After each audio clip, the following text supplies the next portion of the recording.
कहते हैं दोस्तों कि तस का पत्ते से कभी महल नहीं बनता, नदी को रुकाने से समुंदर नहीं बनता, तस का पत्ते को जुड़ने से मकान नहीं बनता और नदी को रुकने से समुंदर नहीं बनता। आगे बढ़ते रहो जिंदगी में हर पल, आगे बढ़ते रहो जिंदगी में हर पल, क्योंकि एक बार जीतने से कोई सिकंदर नहीं बनता। नमस्कार दोस्तों। आज जिसका वजह से हम लोग इस दुनिया में हैं, आज जिसका वजह से दुनिया टिका हुआ है, आज उन्हीं का बात करेंगे और वो हम लोग का साथ कैसे रहते हैं, हम लोग को हमेशा कैसे ताकत देते हैं, हम लोग को हमेशा कैसे सपोर्ट करते हैं, वही चीज़ को आज बात करेंगे। यानी ऊपर वाला, उस परमात्मा परमेश्वर, उस खुदा अल्लाह हम लोग के साथ कैसे रहते हैं, हम लोग को कैसे हर वक्त सपोर्ट करते हैं।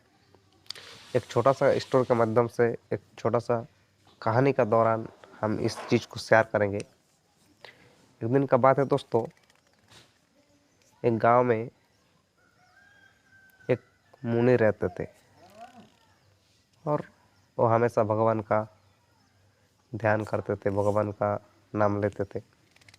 यानी उस साधु, उस मुनि इतना ही पूरा भगवान का ऊपर उसका बिलीफ था, भगवान पे वो बहुत भरोसा करते थे और हमेशा पेड़ का नीचे बैठकर वो ध्यान करते थे, उस भगवान का नाम जप करते थे। अचानक एक दिन उस गांव में बहुत बड़ा एक बाढ़ आ जाता है और जैसे बाढ़ आ जाता है तो गांव का लोग देखते हैं कि चारों तरफ पानी ही पानी दिखाई देते हैं। तो अगर गांव में पूरा मोहल्ले में पानी हो जाएगा तो क्या करेगा, गांव का लोग सब भाग जाएगा वहाँ से, कि ऊंचे एक स्थान का तलाश में गांव का लोग सब भाग रहे थे। भागते भागते अचानक दिखाई दिया, एक इंसान का नज़र में पड़ गया कि उस मुनि, उस साधु उस पेड़ का नीचे अभी तक बैठे हैं। तो उनको लगा कि जाके उनको इस जगह को छोड़ने का सलाह दिया जाए। तो जैसे उस इंसान जाते हैं उस साधु का पास, उस मुनि का पास, उसको कहते हैं इस चीज़ के बारे में, उसको दिखा देते हैं कि चारों तरफ पानी पानी हो गया, हम लोग गाँव में बाढ़ आ गया है। तो उस साधु ने, उस महात्मा ने उस इंसान को कह देते हैं कि आप चला जाओ यहाँ से, मेरा भगवान है जो हमको बचा लेगा। तो इंसान चले जाते हैं और ऐसे चलते चलते दोस्तों कुछ देर बाद पानी का जो लेवल होता है ना, वो बहुत हाई हो गया, मतलब यानी बाढ़ पूरा गांव में घुस गया और पानी पानी हो गया पूरा चारों तरफ।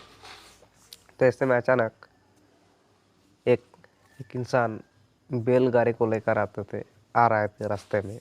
तो साधु को दिखाई देते, तो जब भी साधु को बोला इस चीज़, तो साधु स्वयं उस बैलगाड़ी का जो चालक था उसका साथ भी ऐसा ही बात किया कि उसको भी यही चीज़ बोला कि आप चले जाओ, मेरा भगवान है जो हमको बचा लेगा। उसको भी इनकार कर दिया। तो उस बैल ड्राइवर वहाँ से चला जाता है और दोस्तों कुछ देर बाद उस पानी का लेवल साधु का कमर तक आ जाता है। तो उस वक्त एक नाव वाले आते हैं जो नाव लेकर आ रहे थे, कि वो देख रहे थे अगर गाँव में कोई अभी भी पड़ा है तो उसको उठा के लेके जाएंगे। तो उस नाव वाले को उस मुनि का नज़र आ जाता है।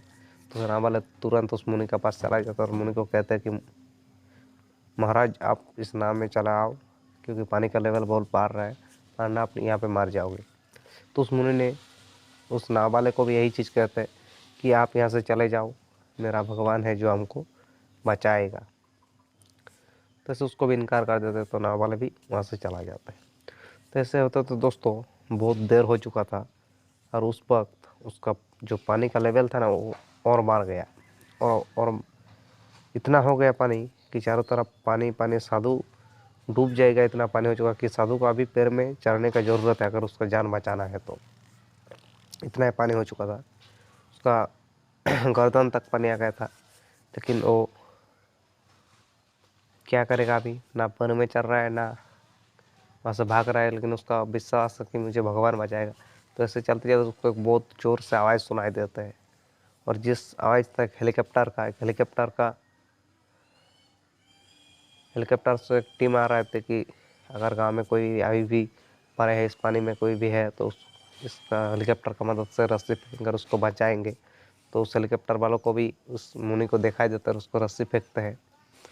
तो उस मुनि ने भी, उन लोग इनकार कर देते कि मेरा भगवान है, मेरा भगवान हमको बचाएगा। और ऐसे चलते चलते दोस्त पानी का लेवल बढ़ जाता है और उस मुनि वहाँ पे मारा जाता है, डूबकर मर जाता है। मर जाता है तब उस ऊपर वाला के पास जब वो गया मरने के बाद उसका आत्मा, तब जब उस ऊपर वाला उस भगवान को पूछते है कि मैं तुम पे इतना विश्वास करता हूँ, मैं तुम्हारा इतना बड़ा भक्त हूँ कि हमेशा आपका इनाम लेता हूँ, हमेशा आपके लिए सब कुछ करता हूँ, लेकिन आप ही ने हमको बचाया नहीं। तो उस भगवान ने बहुत प्यार से उसको समझाता है कि देखिए मैं आपके पास गया था, एक बार नहीं, दो बार नहीं, बल्कि तीन बार गया था आपके पास आपको बचाने के लिए, लेकिन आप आया नहीं। तो उस वक्त उस साधु ने उस भगवान को कहता है कि आप अब तो गया नहीं, क्या और आप बोल रहे, क्या बोल रहे आप गए थे, झूठ बोल रहे हमको। तो उस भगवान ने, उस परमात्मा परमेश्वर ने उसको समझा था कि एक बार आपका पास कोई बैलगाड़ी लेके गया था। तो उस मुनि ने कहता है, तो फिर दूसरा बोला कोई नाव वाला गया था आपका पास, फिर बोला हाँ, फिर कोई हेलीकॉप्टर वाला गया था आपका पास। तो उन्होंने तीन का क्वेश्चन, तीन का आंसर ही हाँ था, लेकिन उन्होंने उस ऑप्शन को चुना नहीं। तो कि दोस्तों भगवान, यानी इस कहानी से हम लोग को इस साथ में सीख मिलता है कि ऊपर वाला हम लोग को हमेशा साथ देता है, चाहे अच्छा वक्त हो बुरा वक्त हो, वो साथ हमेशा ही देता है। लेकिन हम लोग को उस चीज़ को समझ नहीं पाते, और जिसका वजह से हम ऊपर वाला को गाली देने लगते, उसका ऊपर दोष को चढ़ाते हैं। लेकिन ये बात नहीं कि वो हम लोग को सपोर्ट नहीं करते, वो हम लोग का साथ रहता नहीं, हमेशा हम लोग का साथ है। हम लोग का अच्छा वक्त में बुरा वक्त में बस हम लोग का पहचानने का ज़रूरत है उस चीज़ को, कि वो कैसे आते हैं कैसा जाते हैं। वो किसी का पास अपना असर रूप को लेकर नहीं जाते, वो जब आते हैं, जब हम लोग को ताकत देते हैं, जब हम लोग का एनर्जी देते हैं, वो ऐसे नॉर्मल होकर आते हैं। लेकिन जब वो जो करते हैं हम लोग का अच्छे के लिए करते हैं, बस फिर हम लोग उस चीज़ को समझने का ज़रूरत है।